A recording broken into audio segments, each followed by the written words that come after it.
Okay, last time I was giving you some advice. Go back to the first day of class, where I said to you on the first day of class, up to you. I said to you the random walk, thank you. I said it's up to you to be the ones who know things about science, engineering, and technology for your society. Because if you don't know it, who does? Who in your society will? So I gave you these 3 points. Popular press about science and engineering breakthroughs. Be extremely skeptical. In essence, you start from the position of, I'm pretty sure that's wrong. I always do. Any claim of an alt energy strategy or proposal, be extremely skeptical. I gave you the example of the biomass plant here in the city of Gainesville, which unfortunately is costing people like me who pay for energy, costing us money, and it's not producing any energy for us. Be extremely skeptical. One way to think about that skepticism is you see this, it says strategy or proposal. Well, in most cases, it's a businessman who's selling you that strategy or proposal. That means that person has a vested interest. That person has a vested interest in that strategy or proposal. That's why you must be extremely skeptical. There's a notion that science, engineering, technology can do anything. That is wrong. We can't. And this notion that we can undermines science because, if we can do anything, then why aren't we? We can't violate the second law of thermodynamics. We can't violate the first law of thermodynamics.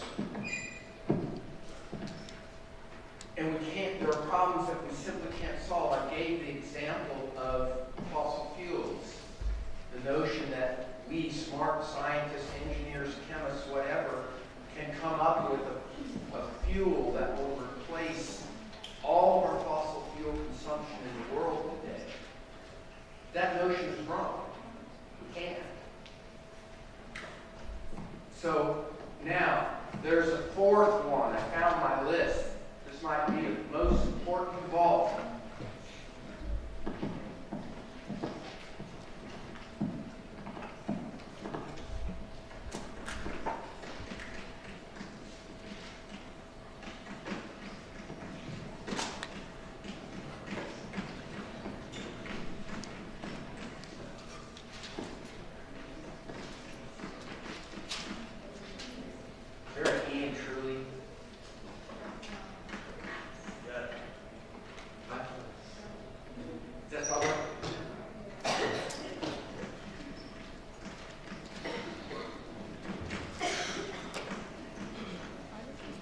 Throughout your lives, you will have to solve problems. You're a medical doctor. You've got your favorite patient, Mrs. Smith. And Mrs. Smith is not doing well. It looks like Mrs. Smith might be tanking here. That's a problem. You got to solve that problem. It may be a family problem. Your eldest son is not doing so well in high school, and boy, you're really worried about that. You don't think about these things now, but believe me, in 20 years you will. Whatever the problem might be, you cannot solve a problem unless you truly understand that problem. Now that seems obvious, but it's not. In some ways, the vast majority of the world's big problems are left unsolved because people don't really understand the problem. They're afraid of understanding the problem. They would have to admit certain truths that they don't want to admit in order to understand the problem. And so they cover the problem over with some veneer of dogma. My dogma says this problem exists for this reason. Whatever that dogma might be. We often hide behind dogma to obscure the truth. And if it truly is your objective to solve a problem, if that truly is your objective, then you better face the truth about that problem first. Understand why that problem exists, what the underlying nature of that problem is. Very, very important. Here's another one that I learned the hard way. If everybody's asking the same question about the problem, with me so far? If everybody's asking the same question about a problem and not coming up with an answer, they're asking the wrong question. If everybody is asking the same question about a problem and nobody can come up with an answer, they're asking the wrong question. And it goes back to number 4, which is you cannot solve a problem unless you truly understand that problem. Okay, so those are the Colonel's, advice to people like you who claim you're interested in technology, claim you're interested in science, claim you're interested in biomedicine, claim you want to be a part of this elite intelligentsia at the top of our society. These things are important. All right, now, I realized at office hours today that I did not cover one thing. A student came in and said, hey, my TA tried to work this problem and I didn't get it. And I looked at it and said, uh-oh, I forgot to do that. So I want to do that. And this said, because there will be a problem like this on the final, Faraday Law Problem. We talk about my 5 heroes in science, one of them being Michael Faraday. Michael Faraday died. The first Nobel Prizes were awarded right at the beginning of the 20th century, maybe in 1900, 1901, 1902, somewhere like that.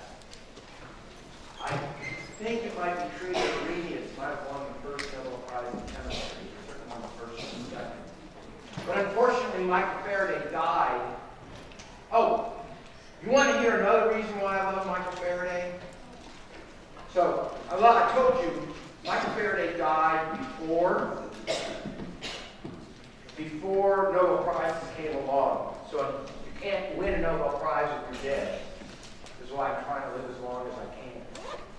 I figure if I live 200-300 years, someone might give me a Nobel Prize. Just for living 200-300 years. So unfortunately, Michael Faraday self-selected out of the Nobel Prizes by not living long enough. But people say he certainly would have won 4, maybe 5. Faraday's law, we already mentioned the notion that this electrical energy being generated in this room comes from Faraday's law of induction because Michael Faraday discovered it. Faraday's law in chemistry, which I'm about to go through for you. Michael Faraday discovered that. Michael Faraday discovered this amazingly interesting observation that, if you take light, the light that's coming out of there, again, it consists of an electric field oscillating this way and a magnetic field oscillating this way. And that my other science hero, James Clerk Maxwell, figured most of that out and wrote the mathematics of it. Michael Faraday made the key observation that if you can get yourself a light beam where, let's say, the magnetic field is only this orientation, if you pass it through an external magnet, like a horseshoe magnet, it'll rotate that polarization. That's called the Faraday effect. Michael Faraday discovered that too. So, Faraday, but here's another reason that I like Michael Faraday. In Faraday's day, if you were a scientist, it typically meant you had money. It typically meant you came from the cream of the society at that time. Your father was a nobleman, for example. Your mother was a baroness.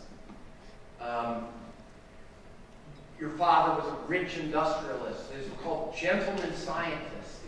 So most of these people whose names that we revere came from the 17th, 18th, 19th century, came from that top tier.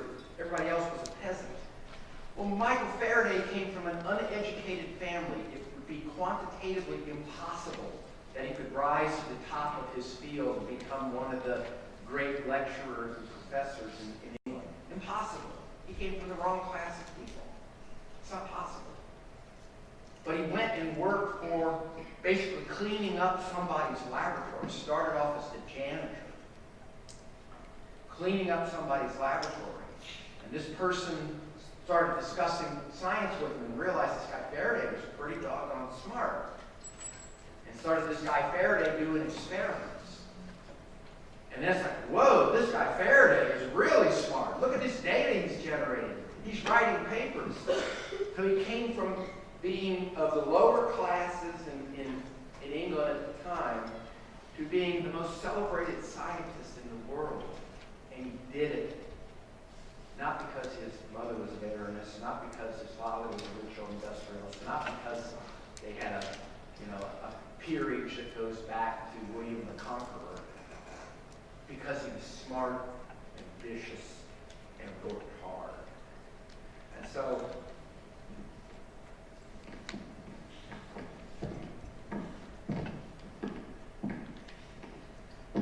it's hubris for me to say so, but I see a little bit of Michael Faraday in me. Because I was the first kid in my family to graduate from college. There were no educated people in my family. My father was a factory worker.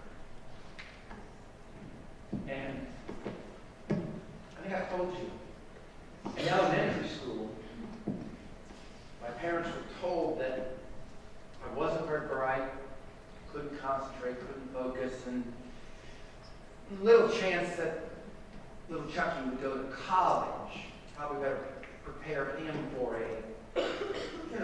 maybe he could be a craftsman, or maybe he could be but probably not college. So this is what I was told, this is where I came from. I'm not as great or never will be as Michael Faraday, but like Faraday, I was able to overcome that. And look at me. Call this living. Anyway, so Michael Faraday, great hero of mine, not only for the science that he did, but also for his personal life story. And I told you the same thing about Marie Curie, was that Marie Curie lived in a time when women were certainly not encouraged in the university at all. And yet she did. And she succeeded. And she won not one, but 2 Nobel Prizes. Wow. One in physics, one in chemistry. Wow. So, part of that is that story. And there's a message for you, which is, don't anybody tell you you can't do something. If you really want to do something, you put your mind to it. You'd be amazed at what you can accomplish. Don't listen to other people's assessments of you. Don't listen to other people's assessments of you, whether they're good or bad. So in elementary school, I was told I was dim. There's only one thing I think worse they could have told me in elementary school. That I was gifted. I'm 100% sure if I was told I was gifted, I'd be a failure in life today.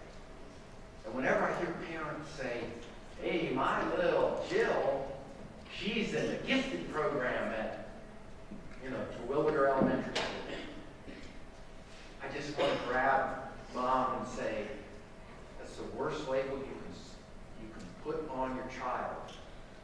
Don't let your child think that somehow because she's smart, she probably is smart. But it leaves that expectation. I'm smart, therefore I can do things and I can be better to give kids an assessment of, here's what, I don't have any kids. My wife has 2 children. I gave them the same advice my father gave me about how to make it in the world. Let me write it down for you. It's very important. The sum total advice my father gave me: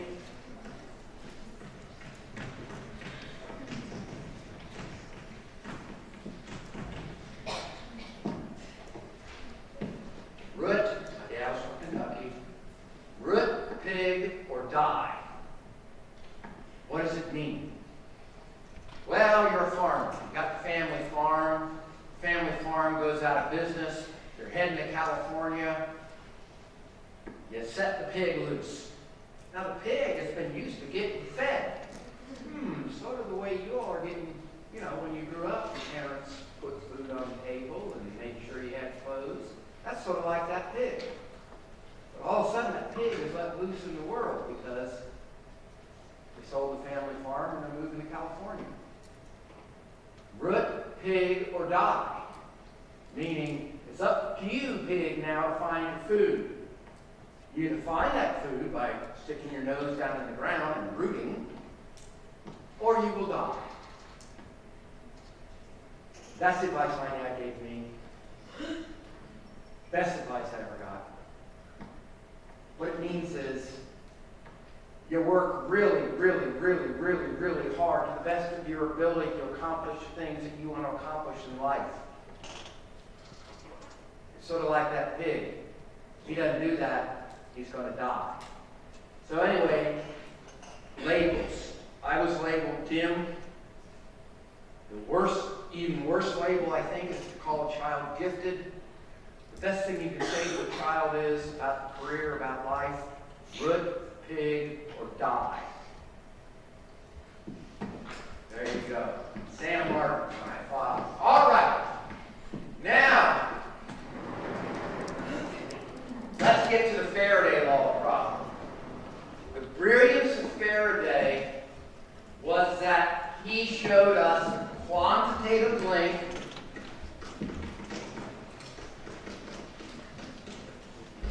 between electricity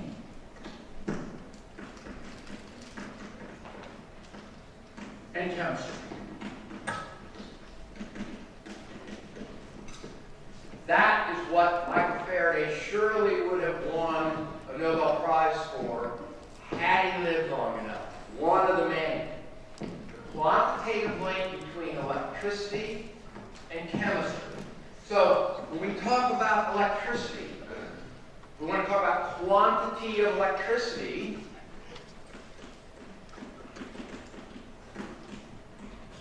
If it's electricity, our measure is the coulomb.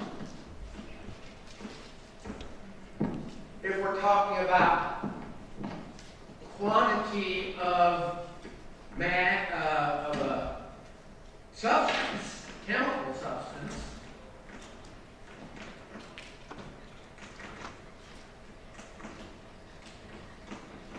the key quantity, of course, is the mole.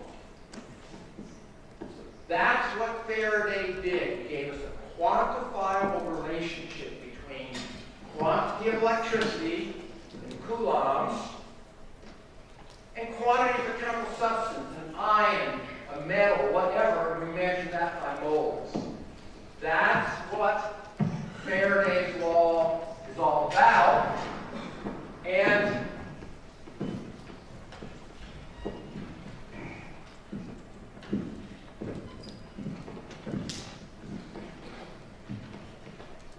that is embodied in the legendary Faraday Constant. Again, I told you a couple of times during the course of the semester that we scientists, what we want is immortality. We want to be remembered forever for the great science that we contributed. The Martin equation, the Martin number, the Martin conundrum. That's even better, I think. Well, Faraday's got that. Faraday constant. Faraday died, over 120 years ago, and yet we still know his name. Still, there are bizarre people like me that speak his praises. Immortality. The Faraday Constant. There's 96,400, it depends on who you ask, some people say 87, some people 85, say coulombs in a mole of electrons. All right, now hold on. We can see what I just said. We're quantifying coulombs and moles. That's what the Faraday constant is. It's a conversion constant between the quantity of electricity in coulombs and moles of electrons. Now, why is moles of electrons important? Because now we'll go to the chemical reaction. Let's say we're plating copper. Let's say I've got a nice, pretty blue copper 2+ solution, and what I want to do is make copper wire that strings. You can see there's copper wires strung throughout this room, in the walls, in the ceilings. There's copper wires that run all the way back to the GRU plant where they generate the electricity. A lot of copper wire. Let's say you want to make some copper wire. So you take the copper 2+ aqueous solution, solution of copper ore, and you reduce it electrochemically. That number we already talked about in general terms, that's N, and it has units of moles, in this case, of copper per mole of electrons. So there you go. Faraday constant gives you coulombs, quantity of electricity per mole of electrons. And then if you've got the half reaction, you've got N, which is moles of the stuff you're producing per mole of electrons. So let's take a typical kind of problem that will show how Faraday's law works.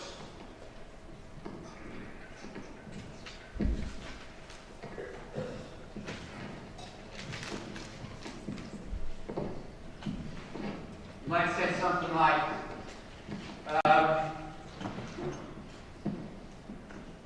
copper solid, which is plated, using a current of 2 amps for 10 hours.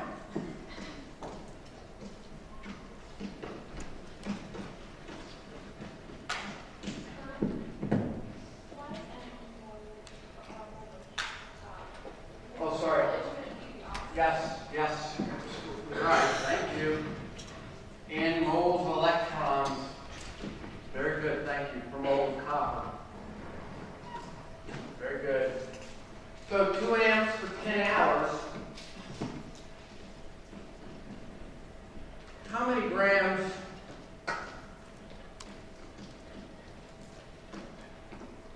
copper solid produced? Typical kind of problem that you might encounter on an exam or quiz. Well, no, I think a final exam at this point.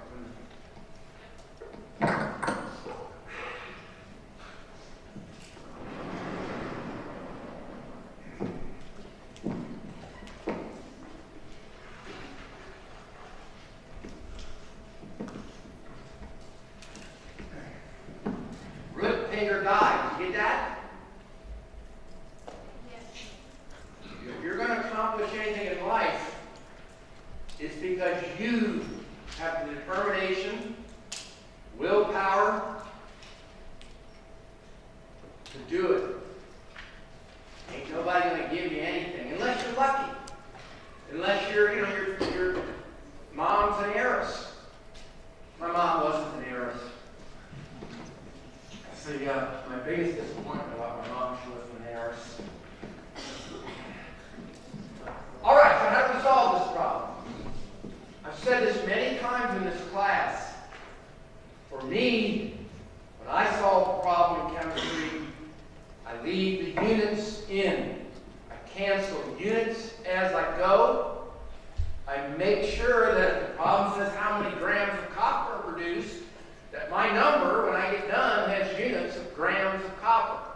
So let's see how we do this. The first thing that we got to note, you got to remember that 1 amp is 1 coulomb per second. That's the key thing to remember. An amp is a coulomb per second. An amp is a quantity of electricity per second. Coulomb per second. So we say, alrighty, we know that we have a current of 2 coulombs per second. And it says we played it for 10 hours. Well, that doesn't tell me. I need seconds. No problem. We'll say we're going to multiply that times 60 minutes in an hour. So now I got units of minutes times 60 seconds, putting the units in parentheses, in 1 hour. That gives me, in 1 minute.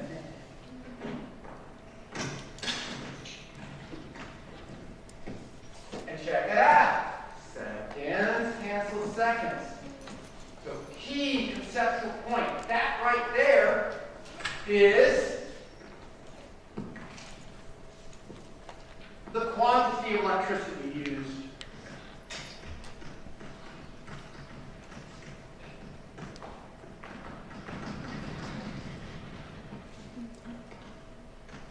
In coulombs. So again, Faraday's law, quantitatively from quantity of electricity to moles. So let's see how that happens. So now we're going to use our N now as right here. In this case is 2 moles of electrons.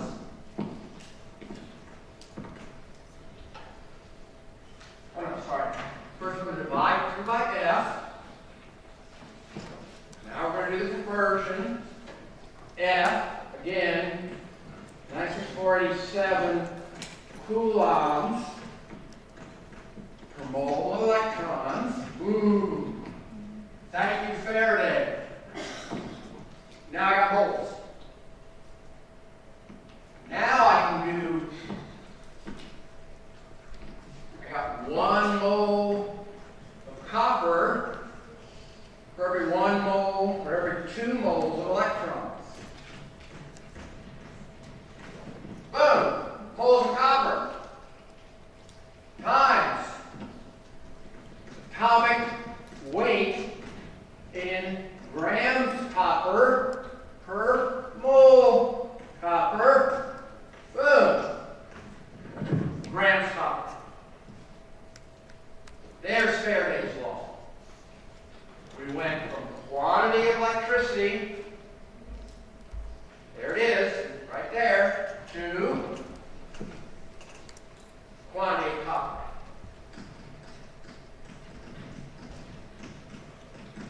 In this case, in grams, we could have left it in moles if we wanted to. So that's what Faraday taught us. Certainly would have gotten a Nobel Prize for that.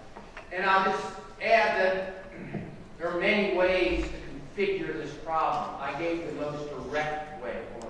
I gave you the current and the time and asked you to calculate grams of copper. I might have given you the grams of copper and the current and asked you how much time it would take. I might have given you grams of copper, the current and the time, and asked you to calculate the value then. Is N2, is N3, is N4? So there are many different ways to configure this problem, but they're all based on this notion that Faraday taught us that really is embodied in the Faraday constant, coulombs per mole. In this case, mole electrons. Well, there's a question yet, sir? Yeah, I was thinking A plus W, but that's the same atomic mass. That's atomic weight. ATWT. Atomic weight of copper in grams per mole. Right? So I ended up moles of copper here. But the problem didn't ask for moles of copper, it asked for grams of copper. So I take moles and multiply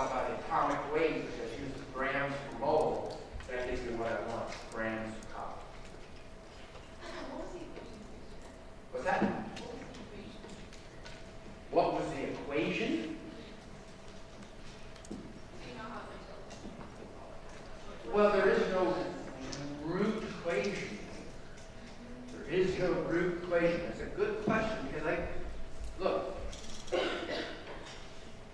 throughout this semester, I've tried to give you concepts rather than equations.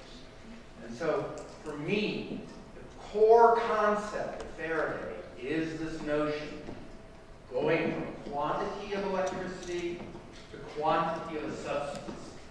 And that core concept is embodied in Faraday's constant. So there's no equation because, as I said, I might give you grams of copper and ask you to calculate time in hours, in which case you'd set it up a different way, but you'd still work in a line like this, keeping the units as you go, and making sure at the end of the day you ended up with time rather than grams. There's no real equation that you apply here. It's just we're testing this notion that there's equivalency between quantity of electricity, coulombs, and quantity of substance. In this example, moles of copper. This is a great example of dimensional analysis. The use of dimensional analysis is so important in science. It really is. Just one second. So, I read scientific papers. I hate reading other people's scientific papers, but I do. I hate it because most people can't write. Terrible. Let me give you another piece of advice. This is from my PhD advisor, Henry Fraser. He said, in my case, but I'll apply it to any profession. In my case, he said to me, here's how he talked. Martin,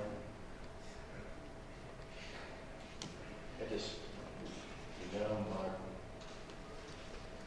writing is terrible. If you hand a document like this to someone else, that person will think you're an idiot. You're not an idiot, are you? No, Professor, I assure you I'm not an idiot. Based on what I read here, I think people might assume you are an idiot. I'm not kidding. I had this conversation with my PhD advisor. I convinced her I wasn't an idiot. The point is, then he gave me this advice. I'm not going to use the Fraser accent. It takes too long. He said, Martin, chemists that can do good research, good teaching, will always have a job. Chemists who can do good research, teaching, and also be able to write about it, that person will be boss. No matter what your profession you choose, the ability to write grammatically correct English sentences into well-organized paragraphs, arranged into a logical essay, that is a critical skill for any profession. Okay, there was another question. You said that there's kind of debate about the Faraday constant. So for example, someone Oh, I think we can give it to you. There's no real debate on it. You know, the Faraday constant, look at the number of significant figures that I'm giving you there. That's 5 significant figures. It's a very rare constant. It can be measured. It's very easily measurable quantitatively by doing exactly that. Measure how much electricity you use, then weigh how much copper you produce. But so, I learned the number 96487. And that number is ingrained in my head. But I think your book says 96485. But it just doesn't matter. It's a tiny percent difference. But we put that number on the exam, I think. Okay, other questions that you might want to ask me about anything? About the final exam? Yes? Is anything else to be given in terms of formulas? Oh, we pretty much give you all the formulas that we gave you on exam 3. I looked at exam 3 and there's like the Nernst equation is on there, the delta G is delta G0 minus RT log K, the delta, all that stuff is on there. All these things. So yeah, I've asked you to memorize very, very few equations. And in fact, even the ones I told you should remember, I can put those on the test anyways. But if you think you need an equation, ask your TA, say, hey, I think I need dot, dot, dot, dot, dot. What's this equation? Yes? On the exam, 200 questions. They're short. There are 20, you know. I was going to make the final exam, I changed my grading scale. I told you that, right? De-emphasizing a little bit the final and putting more emphasis on quizzes. And so I dropped the final from 300 points to 250 points. And I thought, oh, that's perfect. I'll put 25 questions on it, and then it'll be worth 10 points each. And then, you know, I read all those terrible things that people said about my final, and I think, you know, it hurt my feelings. Let's just be frank, it hurt my feelings so bad that, hey, I got feelings too. At the beginning of the semester, I told my PAs there's going to be 25 questions on the final. How about this for a very long-winded answer to you? Some very, very simple questions. But then about halfway through the semester, I decided, no, it's going to have 20 questions. So just a very short answer to your question is there are 20 questions on the final. Even, huh?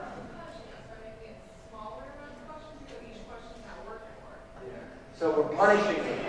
Oh, yeah. Yeah. And, yeah, punishing you. Not going to hear that. Because I guarantee you'd hate the exam worse if it had 25 questions on it. I guarantee you. So if I give us less questions, then we You're going to what?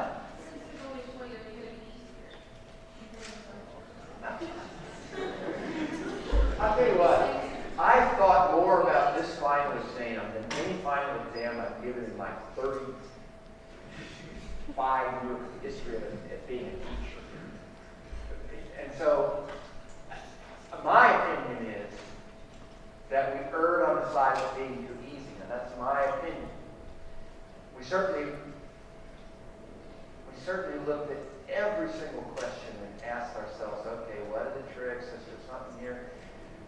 So no, you know, my guess is this is an easier final than I've given in the past. But I don't know. You can judge that. Do all the questions have right answers?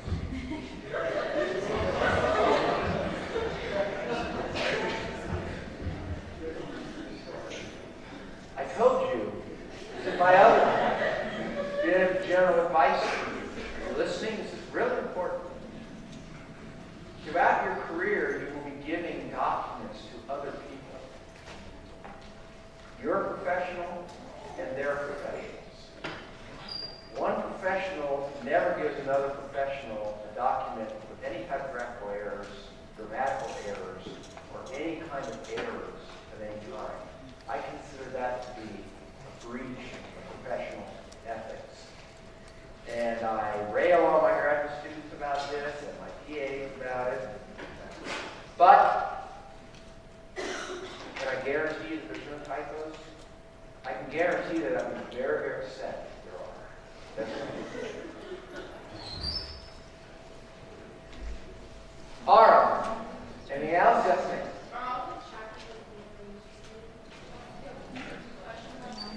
Well, here's the deal. To the best of our ability, we attempted to do that.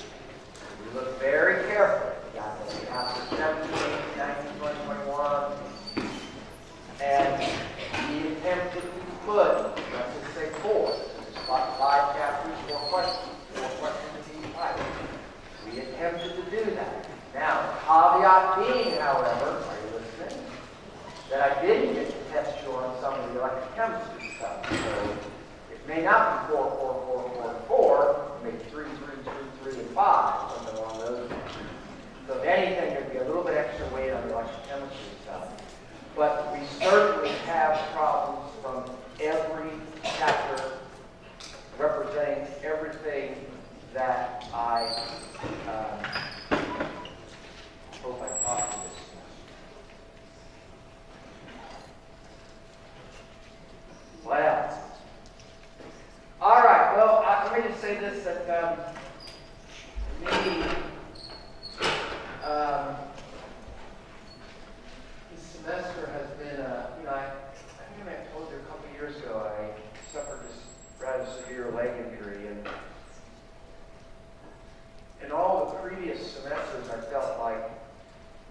that impacted my ability to teach. And I couldn't walk very well at first at all. I was on crutches and stuff. And it slowly got better. It seems to me that this semester was the first where I felt like I wasn't impacted. It's been 3 years. This semester was the first where I felt like I wasn't impacted by that injury at all. So, and I remember at the beginning of the semester, I felt like it was still slowing me down, but I don't think it is now. And so this semester has been for me one of recuperation and getting better. And so I'll remember it that way. And I wish you all success, and